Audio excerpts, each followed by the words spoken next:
안녕하세요. 공익변호사들의 필로 읽어보는 필이 좋은 어필 줄리앙입니다. 오늘 제 곁에는 또 국제형사법 전문가로서 언제나 명쾌한 시각을 제시해 주시는 위니님 나와 계십니다. 안녕하세요. 안녕하세요. 오늘 우리가 다룰 영화는 오늘 기준으로 650만 명이 넘었었다고 하죠. 왕사남입니다. 단종의 유배지 영어를 배경으로 한 왕가 사는 남자인데요. 저는 이제 선명한 선악구도가 선명해서 좀 복잡하게 꼬인 것이 없고 이게 너무너무 나쁠 수 있고 무서워 보이는 한 명애와 가냘프지만 정당한 정통성을 가지고 있었던 우리 단종의 그 비유와 이게 선명하게 느껴졌었고 또 연기도 너무 잘하셔서 재미있게 감동적으로 봤다는 생각이 들었는데요. 위니는 어떠셨어요? 저는 일단 한국인들이 좋아하는 요소가 다 들어가 있다. 그렇죠. 네, 뭐 막 효까지는 아닌가? 어쨌든 그런 게 다 들어가 있고, 뭐 적당한 눈물과 적당한 개그와 그리고 이제 연기력 뭐 다 인정할 수밖에 없는 연기력 훌륭한 이제 배우들과 그다음에 뭐 아주 모든 거를 다 설득해버리는 얼굴을 가지고 계신 박지훈 배우님. 본명이 박지훈 배우님이군요. 아마도요. 예. 그래서 제가 오늘 이렇게 좀 리뷰를 해보려고 하는 부분들은 형벌 체계에 대한 것들이 좀 너무 신기하고 어떻게 이걸 여러분들께 전달할까 하고 생각하다 보니까 이 두 가지 포인트를 한번 여쭤보면 어떨까라는 생각이 들어서요. 변호사 모드로 답변을 요청드리고 조선의 법에 대해서 조선의 법 공부를 혹시 하셨나요? 변호사가 되기 위한 공부 과정에서 조선의 법을 공부한 적은 없고 다만 이제 저도 이제 요즘은 한국사라고 하던데 이제 국사를 배우던 시절 이제 역사 수업의 일부로서 이제 아주 살짝 배웠던 정도다? 네. 네. 이가 되게 겸손하시기 때문에 제가 궁금했던 것이 단종이 영월로 처음에 쫓겨나잖아요. 영화에서 유배를 보낸다라고 저희가 영화에서는 어딘가 유배 보낸다라는 내용을 하도 많이 보고 사극에서도 저도 어렸을 때부터 많이 봐서 익숙하긴 한데 조금 생각해보니까 유배가 뭐지? 그리고 법적으로 이게 무슨 근거가 있는 거지? 어떤 의미가 있는 거지? 이런 거에 좀 궁금해졌는데요. 어떤 건가요?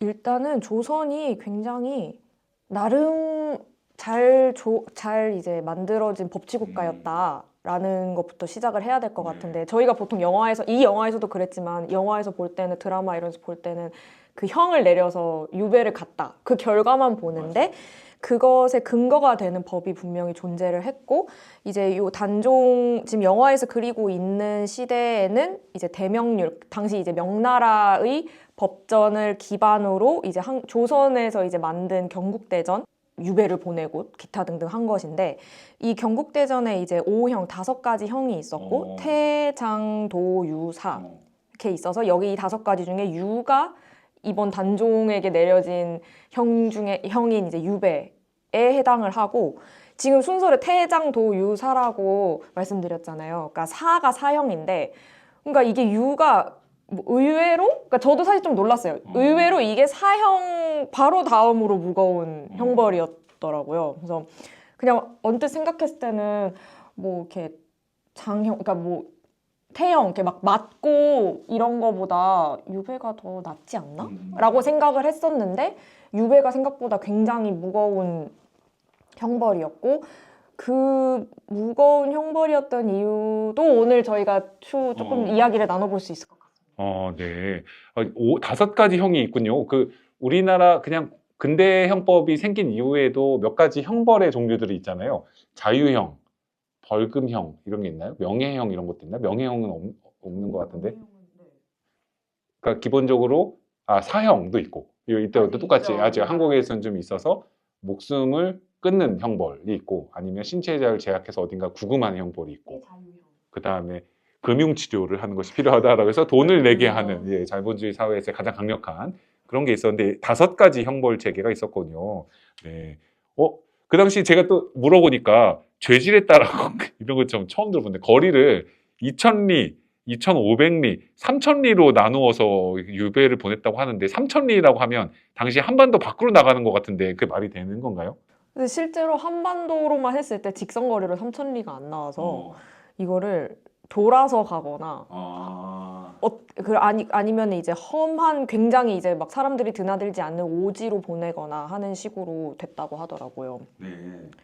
그리고 이제 단종 경우는 이게 정말 중한 벌이었구나라는 게 느낌이 딱 드는 부분이 그냥 유배만 보내는 게 아니라 위리안치라는 가중처벌을 한 경우에 해당을 하더라고요. 물리적으로 이제 가시가 많은 뭐 탱자나무 같은 거를 빽빽히 두르게 해서 못 나가게 하고 뭐 그러니까 물리적으로 고립이 되니 당연히 사회적으로도 고립이 되는 것이죠. 그래서 한번 이거를 뭐 우리나라 헌법 제14조에 이제 거주 이전의 자유가 있는데 형벌이라는 이름으로 어디까지 이 기본권을 제한할 수 있는가에 대한 부분도 생각해 볼 포인트인 것 같습니다. 네.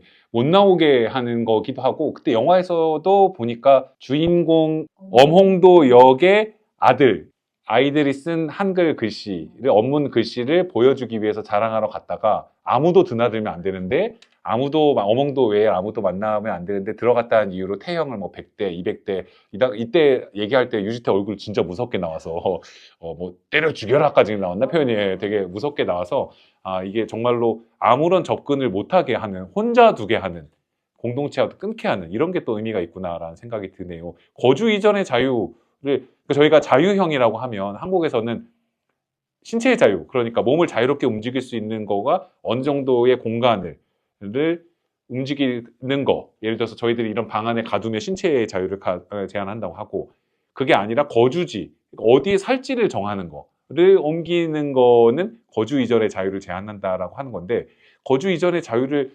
국민들한테 적극적으로 제한하는 게 아마 그런 형벌이 있는 것 같지는 않죠. 우리나라에 그런 게 있는지. 뭐가 있을까요? 코로나 시절이나 이럴 때 주변에 형벌은 아닌데 이동하지 말고 사회적 거리 두기를 해서 못 움직이게 한다라던가, 아니면 뭔가 방역적인 체계에 문제가 있었을 때 어디 도를 뭔가 그 축산업과 관련된 거를 이동하지 못하게 한다던가, 그런 특정한 이유가 있을 때 거주 이전의 자유 같은 것이 일부 제한되긴 하지만 형벌로 되는 것은 아닌 것 같다.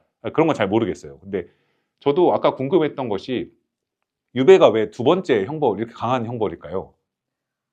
그러니까 제 생각에는 그 고립된다는 것, 그러니까 저희가 막 되게 흔하게 얘기하잖아요. 뭐 인간은 사회적 동물이다. 근데 그런 게 완전히 말살되는 것이라고 생각을 해서 그거를 되게 무거운 형으로 했던 게 아닌가라는 생각은 드는데, 그래도 여전히, 그러니까 이거는 저는 이제 맞아요. 역사 전문가는 아니니까, 근데 이제 특히 영화에서도 첫 장면에서는 유배 왔는데 잠깐 있다가 다시 한양으로 가는 이런 사람들도 그려지는 거랑 비교를 해보면 그렇게 중한 벌은 아닌 것 같기도 한데, 이게 어째서 법적 체계 내에서는 두 번째로 중한 벌이었을까? 여전히 저도 조금 물음표이긴 합니다. 그러니까 이게 아무래도 오늘날의 세계와 다른 것 같은데 충분히 상상이 안 되는 것 같긴 해요. 예를 들어서 저희들도 워케이션도 간단 말이죠. 워케이션. 물론 이제 풍족하게 누리면서 가지만 모두에게서 떨어져서 고립과 고독과 아무도 날 찾지 않는 곳에서, 제가 이메일도 없고 연락이 없는 곳에 좀 쉬고 싶다, 이런 것도 사실 있을 수 있는 것인데, 근데 조금만 뒤틀어 보면 그 청령포라고 하는 곳이 정말 오지로 나오잖아요. 정말 오지로 나오고, 그래서 어몽도 씨가 처음 얘기할 때 무슨 여름에는 모기가 나오고 겨울에는 뭐 한기가 올라오고 너무 찝찝하고 사람도 살 수 없고 뭐 뭔가 여우도 가다 길을 잃는다고 했나, 뭔가 그 엄청난 오지인 걸 강조하는데, 실제로 딱 보니까 거기에 나와 있는 마을 사람 말고는 아무도 없는 것 같고, 마을 바깥에서 외지인이 한 명만 등장을 해도 정말 모두가 다 알고 외지인인 걸 알고 있는 완전히 떨어진 어떤 공간이었던 것 같은데, 그 당시에 뭔가 수많은 어떤 권력의 정점에 있었던 왕이 모든 서빙 받을 수 있는 것들을 다 끊기고, 연락할 수 있는 거 다 끊기고, 홀로 고립된 상태에서 스마트폰도 없이 죽을 때까지 여기 있어라 라고 하는 거가 좀 오늘날과 다른 형태에 버릴 수 있겠다고. 어쨌든 유배형에 대해서 한번 저희가 생각해 봤고요. 이게 두 번째 형이었다라는 거고, 이게 되게 고통스러운 일이었긴 했는데, 밥을 누가 주는 거죠? 이게 영화의 또 핵심인 것 같기도 한데, 국가에서 밥을 그러면 주는 건가요? 감옥에 가면 밥을 국가에 주니까 이제 그런 것 같은데. 근데 저는 이것도 되게, 아까 법치국가라는 얘기를 했었는데 이게 또 나름 시스템을 짜놨구나라고 생각했던 부분이긴 했어요. 왜냐면 이거를 가두면서 뭐 너가 알아서 맞아. 이거 완전한 방치까지는 아니었고, 어쨌든 그 유배지를 관할하는 그 그러니까 관아죠. 관아와 그 마을 사람들이 이제 음식을 갖다 주면서, 해결을 하도록 하는 걸 보면서 그래도 일말의 어떤 뭐랄까요, 완전히 방치는 아니구나, 이게 좀 어쨌든 시스템적으로 굴러가게는 만들어놨구나라는 생각을 했던 포인트였고요. 네. 그래서 영화에서도 실제로 그 밥을 이렇게 갖다 주는 맞아요. 장면이 여러 번 나오죠. 그게 또 어떤 교류의 뭐 증표, 그리고 교류의 수단이 되면서 이제 영화에서도 뭐 나름의 중요한 역할을 하기도 하고요. 네, 이게 되게 현지에 있는 사람들이 밥을 먹여 살린다라고 하는 게 지금 생각해보면 또 새로운 노역을 주는 것 같은 약간 좀 고통스러운 일일 수도 있지만 하는, 서로 밥을 나누고 서로 환대하고 하는 그런 내용하고도 연결이 되었던 거 아닌가라고 생각이 듭니다. 자, 두 번째 좀 궁금했던 부분은 유배 말고 전 또 이것도 어렸을 때부터 너무 많이 봤는데, 사약을 받으라 이거 너무 많이 봤는데, 사약을 받는다 이게 어떤 건지, 사약을 독을 먹이는 건지, 이게 또 어떤 공식적인 형 집행 방법이지, 오늘날은 사약을 먹이는 형태의 그런 건 없잖아요. 이게 어떻게 되는 건가요? 그러니까 이게 저도 이번에 알게 된 건데, 사약하면 아마 저뿐만 아니라 다들 사가 죽을 사자를 죽을 사자가 상상을 아니에요? 하실 것 같은데, 이게 죽을 사자가 아니라 하사한다, 그러니까 왕이 내린다 라는 거더라고요. 그래서 저도 이 영화에서도 나오지만 사약을 받고 사람들이 다 절을 하는 거예요. 그래서 저게 그냥 그때는 왜, 그러니까 그냥 아무 생각 없이 봤다가 이게 하사한다는 의미라서 이것도 자기를 죽이는 이 양마저도 왕이 주신 거인 거죠. 그러니까 왕에 대해 예우를 갖추게 하는 건데, 이게 참 현대적인 감각으로 보면 되게 크리피한 어떤 좀 이상한 부분이긴 한데, 어쨌든 그렇게 독을 그래서 먹고 죽는, 이것도 분명히 공식적인 형벌 중에 하나였고, 그리고 이게 또 그러니까 저희 관점에선 이상하지만 조선시대 관점으로 생각하면은 또 정말 감사한 마음이었을 수도 있겠다라는 포인트가 무엇이냐면, 이제 기본적으로 유교가 지배하던 조선시대 때는 신체발부 수지부모, 이 모든 이 몸과 이건 다 부모한테서 온 것이고, 그래서 이 자신의 몸을 온전하게 보존을 하는 것 자체가 일단 그것부터도 굉장히 중요한 효인데, 이게 뭐 그러니까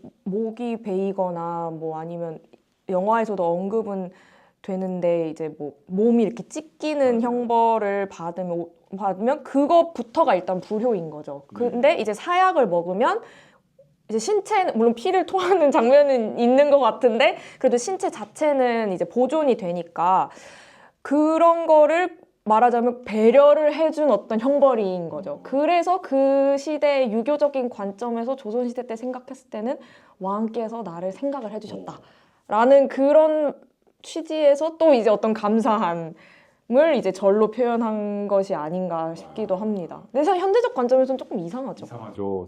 사가 죽을 사가 아니었군요. 저도 정말 전혀 몰랐던 내용이었습니다. 이게 근데 말씀하신 대로 생각해 보니까 좀 고위 관료라든지 정치인들이라든지 이런 친구들한테만 사약을 받으라라고 했던 것 같고, 안 그러면 망나니가 목을 베거나 약간 뭐 그런 장면이 다 나오진 않지만, 그런 좀 끔찍한 형태의 교수형도 아니고 이거 참형, 그래서 참수형이죠. 이제 그런 형태의 형 집행 방법이 사극에서도 많이 보였던 것 같은데, 약간 존엄함을 보장해주는, 존엄사 비슷하게 존엄함을 보장해주는 형벌이다라는 생각이 드는데요. 이것도 궁금한데, 혹시 이건 위니의 전문 분야는 아니겠지만 좀 찾아보셨을 것 같아서, 여기서 저는 어떤 약을 먹으면 저렇게 금방 사람이 또 죽을 수 있고, 생각보다 사람이 뭘 먹는다고 바로 그렇게 쉽게 죽기가 쉽지 않은데 이게 어떻게 된 거지? 라는 것도 혹시 궁금했거든요. 이게 어떤 형태로, 되게 극형인 것 같긴 한데 어떻게 되는 거죠? 뭐가 들어있는 거죠? 또 이제 먼 옛날 국사 시간에 이거 들은 기억이 나는 거예요. 근데 아마 영조 때의 우암 송시열이었던 것 같은데, 네, 저 국사 선생님이 아마 이 송시열이 되게 풍채도 좋고 그랬나 봐요. 되게 오래 그 시절 기준으로 장수하기도 했고, 그래서 사약을 받았는데 한 사발 마시고 안 죽어서 여러 사발을 마셨다. 그런 것도 언뜻 들어본 것 같긴 해. 근데 이게 사람마다 이제 그게 아마 독에 어떤 식으로든 내성이 있었던 사람도 있었을 것 같고, 또 원체 이제 건강체라서 그랬을 수도 있고, 또 체질에 따라 이제 흡수되는 속도가 달라서 이게 독이 빨리 퍼지지 않은. 그러니까 사형이 사람에게 되게 끔찍하고 최고의 고통을 주는 방식으로 하면 그 또 다른 형벌의 어떤, 우리가 이게 가능한 것인가, 국가가 사람에게 할 수 있는 것인가라는 생각이 드는데, 이게 빨리 돌아가시는 것 같은 방법이긴 했지만 엄청 고통스러운 단기간에 사실 그런 생각도 참 들고 하여튼 이게 어디서 내려왔는지 되게 은혜에 왕이 내려준 은혜로 너는 찢겨 죽지 않고 목이 잘려 죽지 않고 이렇게 베푸는 것이다. 자, 너를 몸을 잘 보존할 수 있는 은혜다라고 하는 것이 되게 잔혹한 국가 폭력 같은 생각도 듭니다. 이번에는 또 그런 규문주의 이런 거 제가 기억이 잘 안 나요. 제가 형법 공부한 지 너무 오래됐는데 규문주의라는 게 있었고 규문주의 말고 뭔가 하나가 다른 게 있었는데 어쨌든 옛날에 보면 이거 지금 생각해 보면 말도 안 되는 일인데 거기도 사또가 아니라 그 역할을 맡으신 한 분이 아들을 처벌하고 있었죠 처음에. 네, 아들을 그러니까 거기 함부로 왔다 갔다 했다는 이유로 뒤에서 이제 한 명이가 뒤에 예, 뒤에 있긴 했지만 처벌하고 있었는데 내가 보기에 넌 잘못을 했으니 너는 맞아도 싸 하고 이제 처벌을 하는 그런 형태의 벌도 있었는데 한국 이제 최근에는 그런 형태로 있는 거 아닌 거예요. 예를 들어서 왕이 너한테 사약을 내려라. 그럼 넌 죽어야 된다라는 결정이 맞았는지 안 맞았는지를 독립적으로 검증할 방법이 없고 그 당시에는 전하 통촉하시옵소서 하고 절하는 거 말고는 왕이 그냥 결정한 대로 따를 수밖에 없었다. 이게 좀 무섭다라는 생각이 드는데요. 이게 어떤 거와 다른 거죠 현대하고는? 그러니까 뭐 정치 체계적으로 보자면은 지금과 같은 삼권 분립이 없었던 시절인 것. 이제 그러니까 입법, 행정, 사법이 나눠져 있지 않은 시절이고 그래서 왕이 곧 법이자 뭐 재판관이자 그것을 이제 실행하는 이제 시작점이 되는 그런 시절이었죠. 그래서 이 또한 현대적 관점에서 보면은 이게 저희가 이제 적법 절차, 이제 영어로는 보통 듀 프로세스라고 이야기하는 적법 절차가 없는 이제 뭐 법 집행이 이루어지던 시절이었던 것이고 그렇기 때문에 이제 권력자의 정치적인 목적에 따라서 이제 생명권이 굉장히 쉽게 박탈될 수 있는 시대였다라고 이제 평가를 할 수 있으나 또 그래도 좋은 면을 한번 살펴보자라고 이제 또 선회를 해주자면 사형에 이를 수 있는 경우 혹은 그 사형이 잠정적으로 이제 추정되는 경우에는 반드시 왕의 판단을 거치도록 했다고 하더라고요. 그래서 뭐 이거는 그러니까 삼권 분립과는 달리 오히려 지금 현대의 삼심제도에 대응하는 어떤 걸로 얘기해 볼 수 있을 것 같은데, 그러니까 정말 중요한 판단이니까 그러니까 그래도 생명권을 박탈하는 판단이니까 이제 그 당시에 최고의 모든 것의 최고의 권위를 가졌던 왕이 한 번 더 고려를 하도록 이제 제도를 그래도 설계를 해놨던 것이죠. 그래서 그런 부분에서 다들 그래도 조선시대가 나름의 이제 법치 국가였다라고 이제 판단을 하는 게 아닌가 싶고. 그리고 또 하나는 적법 절차 부분도 저는 이제 여기서 자세히 다루진 그러니까 영화에서는 한 명의 어떤 그런 것만 되게 강조되긴 하는데 세조가 왕위를 찬탈하고 근데 그 과정에서 계속 어떻게 막 명분을 찾으려고 하는 그러니까 뭐 예를 들면 단종을 이제 유배형을 내리고 위리안치 시킬 때도 그게 앞부분에 살짝 나오지만 아마 뭐 사육신, 생육신 그 얘기인 것 같은데 어쨌든 그 신하들을 따르던 신하들을 먼저 이제 막 네, 반역자다 해서 먼저 다 처형을 하고 그 다음에 단종이 그들과 내통했다는 게 추후 밝혀졌다 이러면서 단종을 유배형을 이제 내리는데 그게 어떻게든 제가 봤을 때는 그러니까 정말로 왕의 말대로 모든 게 다 되는 시절이었다면 곧바로 그냥 죽여 이렇게 세조가 그냥 죽여 이렇게 하면 될 건데 어떻게든 명분을 찾는 거를 봐도 정말 허울 뿐이었을 수도 있고 현대적 관점에서는 모자랄 수는 있지만 그래도 나름 우리가 그래도 명분이 있어. 적법 절차대로 했어라는 거를 어떤 그런 식의 이유로 명분을 찾았던 게 아닌가. 그래서 현대 관점에서는 좀 부족해도 그때는 어떤 식으로든 나름의 적법 절차를 갖추려고 했던 게 아닐까라고 선회해 줄 수 있는 여지도 있기는 한 것 같습니다. 그러게요. 그냥 다 죽여버려도 된다. 왕이 마음대로만 할 수 있다면 꼭 그렇게만 돌아가야지는 않았던 그런 어떤 구조적인 게 있었던 것 같다라는 생각이 들고 그렇지만 그때처럼 지금도 만약에 그렇다면 사실 이게 되게 무서운 건데 삼권 분립이 잘 유지되지 않은 상태에서의 형사법 체계가 돌아간다라고 하면 판사가 판사기도 하고 법을 만들기도 하고 검사이기도 하고 수사도 하고 집행도 하고 혼자서 다 결정을 해버리는 건데 지금의 오늘날에 있는 근대적인 형사법 체계에서는 삼권 분립이 정착화된 이후에는 검사는 기소를 하고 처벌을 구하고 그게 어느 정도의 입증 정도가 넘었는지 안 넘었는지를 판사는 판단을 하고 독립된 사법부가 의해서 판단을 해서 피고가 있고, 물론 이제 좀 더 부패한 국가라든지 독재 국가라는 경우는 사실 짜고 치는 고스톱처럼 검사 수사기관과 판사가 사실은 같이 결탁해 있다라든지, 아니면 저희 한국도 예전에는 서슬퍼월했던 독재 시절에는 직원들이라든가 그 당시 안기부 직원들이 뒤에서 건너주는 쪽지에 따라서 그냥 판사가 판결을 해줘서 형식상으로는 이게 갖춰진 것 같지만 실제로는 처벌하고자 하면 판사는 그냥 처벌 도장만 찍어주는 기계였다는 것에 불과했다라는 것 같은데, 우리 이념적으로는 저희들은 더 이상 그렇지 않고 독립된 기관에 의한 보장을 받아서 고문도 금지되고 적법하게 수사는 이루어져야 되고, 의심만으로가 아니라 어느 정도 확실한 증거 갖춰지지 않으면 함부로 사람을 처벌하면 안 된다라는 내용들이 갖춰져 있는 것은 좀 의미가 있다라는 생각이 든 것 같습니다. 그래서 영화가 이런 얘기를 하다 보니까 제가 사약하고 그 다음에 유배의 좀 끔찍하고 무서운 얘기들을 너무 많이 했었는데, 사실 영화에서의 그 핵심 내용들은 그건 아니었던 것 같고요. 영월에서 있는 같은 지역의 청령포 사람들의 따뜻한 밥 한 끼, 같이 밥을 먹고 환대해주고 응원해주고 했던 것들이 얼마나 대단하고 기적 같은 일이었는지, 이런 부분들이 영화의 더 핵심적인 포인트였던 것 같아요. 약간 저희가 일하고 있는 이제 이주 난민 맞아요. 이슈에서 생각해볼 부분이 있다는 생각이 딱 들었어요. 그래서 되게 이게 문장으로 얘기하면 웃길 수 있는데 단종을 난민으로도 충분히 볼 수 있다라는 생각이 드는 거죠. 근데 이게 좀 의아하실 수도 있어요. 왜냐면 난민 이렇게 하면 보통 외국인 아니야? 이렇게 생각하실 수 있는데, 이제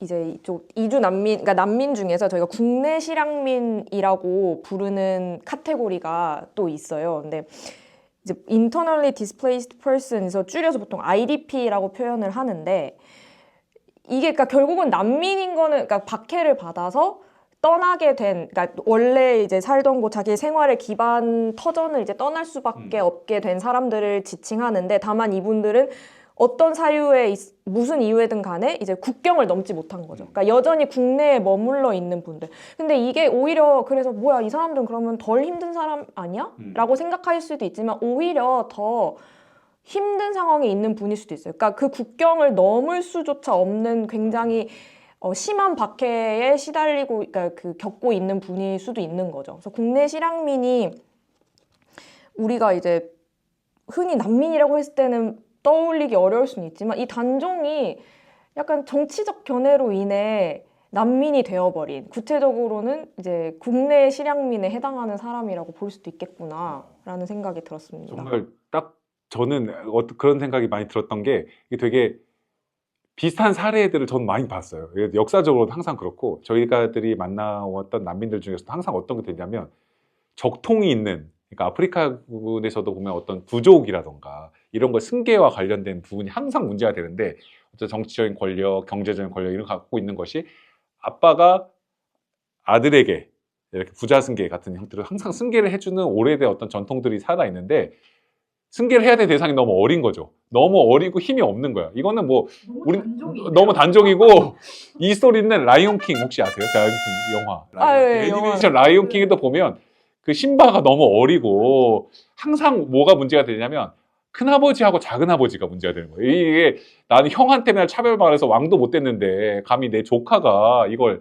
해? 이러니까 항상 어렸을 때 부모님이 돌아가시고 나면, 여기서도 개유정난 이후에 수양대군이 결국 다 뺏어버리고 하게 되는 것이 큰아버지나 작은아버지들의 일이고, 근데 저희들이 만나왔던 난민들도 보면 부족장 승계라던가 이런 거에 보면 항상 아버지가 어떻게 독살당하거나 돌아가시거나 했을 때 보면 큰아버지가 갑자기 다 빼앗고 가두고 잡고 이런 일들이 항상, 특히 추방됐다라는 거, 이제 국경 바깥은 아니지만 추방됐다라는 게 그런 게 맞다는 생각도 들었고요.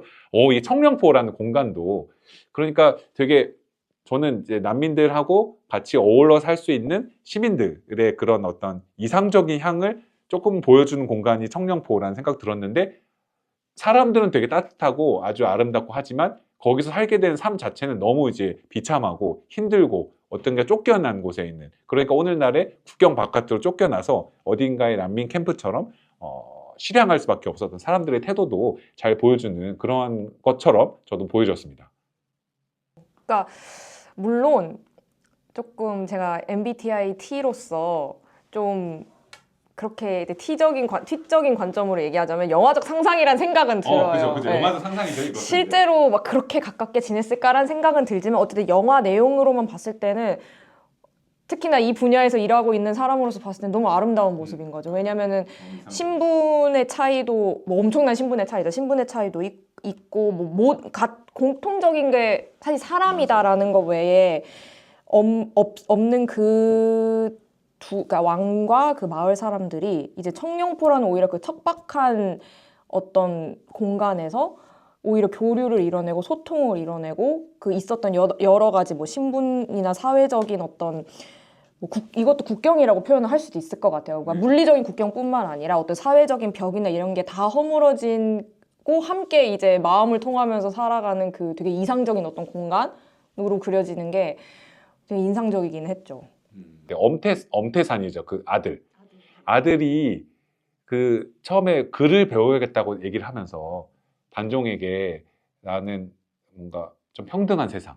그러니까 이렇게 배울 방법이 없고 배울 사람이 없고 배워도 쓸 수가 없는 이런 걸 바꿔서 나도 조정에 가서 급제를 하고 자리를 해서 세상을 바꿨으면 좋겠다라는 평등한 세상에 대해서 얘기를 하는데 사실 그게 지금 공화정이 오지 않은 민주주의 체제가 오지 않은 왕정 체제에서는 사실 받아들일 수 없는 약간 그런 왕과 사람도 똑같을 수 있는 그런 형태 혁명적인 반역적인 사실 사상이어서 그 당시에 그렇게 낭만적으로 받아들여질 수 없는 반상의 구별이 엄격하고 막 이런 상태의 질서 자체를 허무는 이제 그런 부분들이었을 텐데 영화에서는 단종은 그냥 그걸 얘기를 들으면서 그러냐 우리 한번 해보자 이러고 갑자기 글을 가르쳐주는 이게 낭만적인 부분으로 많이 치환했던 내용들도 분명히 있었던 것 같고요.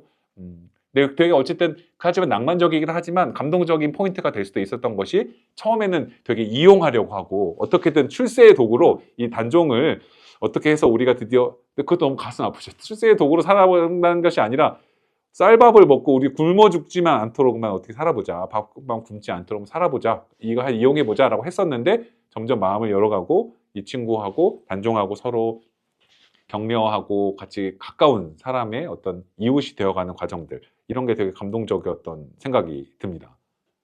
그러니까 저 개인적으로도 그 부분이 이제 감동적이기도 했고 또 최근에 저희가 그러니까 어필에서 이제 출장을 다녀왔잖아요. 근데 그 출장에 저희 그러니까 제일 그 목표, 그러니까 배우고자 했던 컨셉이 이제 보충적 수용 경로라는 것이었는데 이제 최근에 다녀왔다 보니 전 그게 딱 떠오르는 거예요. 왜냐면 그러니까 이 사람들이 그러니까 오히려 영화에서 만약에 처음부터 왕이 왔는데 막 뭐 이렇게 되게 잘 대해주고 이랬으면 저는 약간 다시 한번 말씀드린 MBTI T로서 좀 뭐야 영화 좀 이상해 개연성 떨어져 이렇게만 생각했을 것 같아요.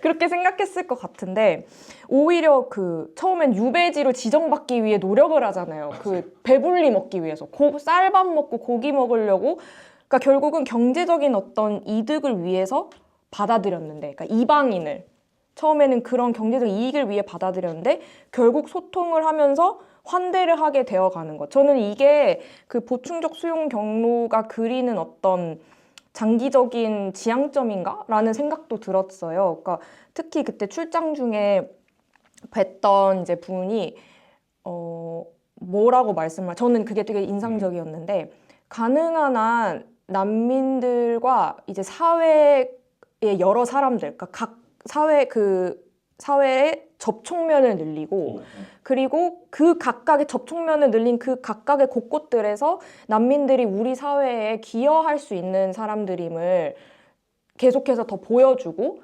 그렇게 함으로써 더 많은 난민들에게 시민사회가 더 열린 마음으로 환대할 수 있는 쪽으로 나아가야 한다라는 이야기를 들었을 때 저는 되게 그게 인상적이었어요. 저도 완전 이제 공감하는 부분들이 있는데요. 이렇게 뭔가 난민과 관련된 부분들의 가장 큰 문제 중에 하나가 저희가 난민들을 서로 만나는 경험이 거의 없기 때문에 사람을 사람으로 대한다기보다는 그냥 이슈와 뉴스에서 나오는 어떤 난민이라는 무거운 주제라는 단어의 무게로 대하는 경우들이 많은데 접촉하고 만나고 나면 그냥 친구구나 우리와 똑같은 이웃이구나 라는 그 장벽을 뛰어넘을 수 있는 여지가 있는데 그게 접촉이 없으면 불가능한 것 같거든요. 근데 여기서도 청룡포에서도 특히 이 당시엔 더 했던 것 같은데 왕하고 왕이 난민의 저희들 구조적인 틀을 갖고 있긴 하지만 왕하고 거기서 천민으로 이제 분류될 수 있는 그 안에서 특히 일반적인 농사 짓는 것도 아니고 구석에 밀리고 밀려서 아무도 살지 않는 곳에 있는 오지에 있는 사람들이 함께 만나서 밥을 먹고 같이 이야기를 하고 한다는 것 자체가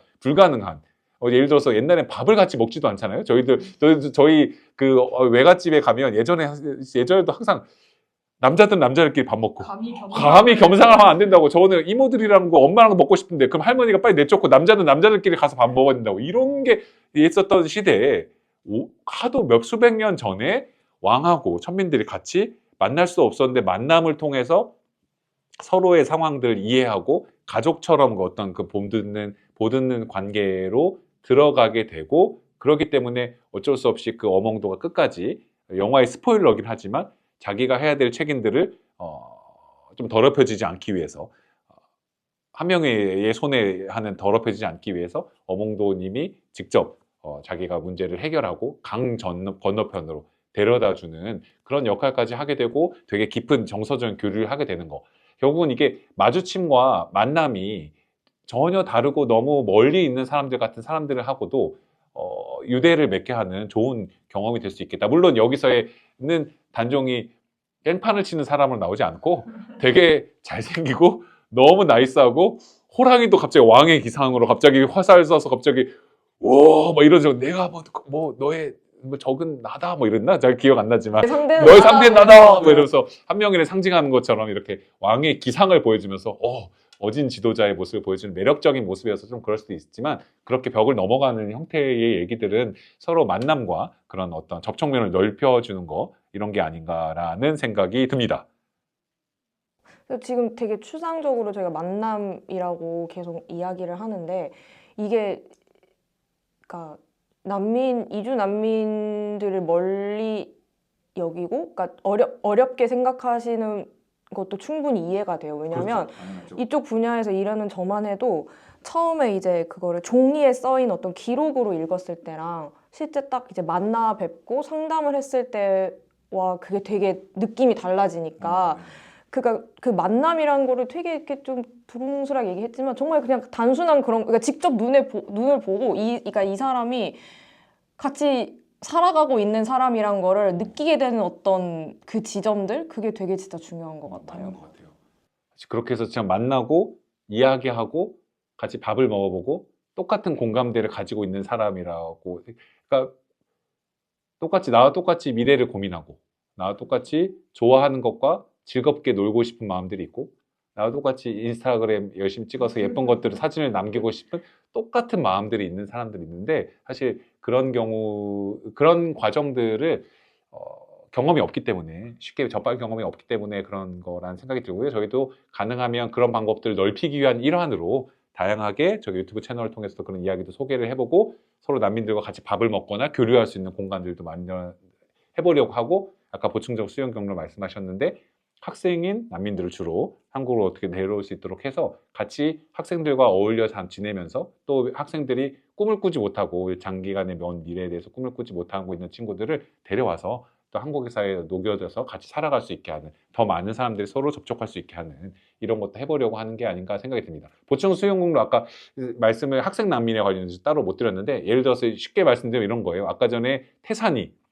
태산이가 거기서는 아무런 공부를 할 수 없는 거예요. 아무런 공부를 할 수 없어. 청령포 안에서는 선생님도 없고 거기에 있는 난민 캠프에서 책도 없고 미래를 꿈꿀 수가 아무것도 없어.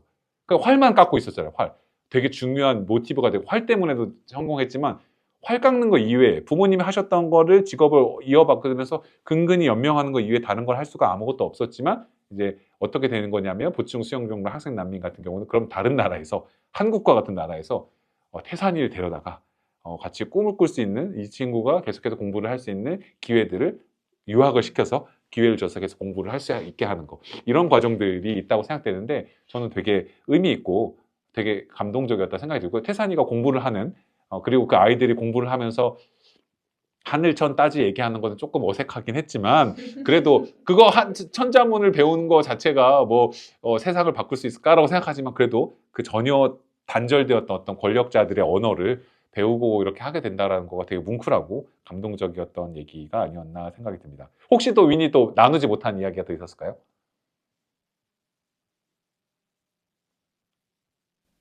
아니요. 네.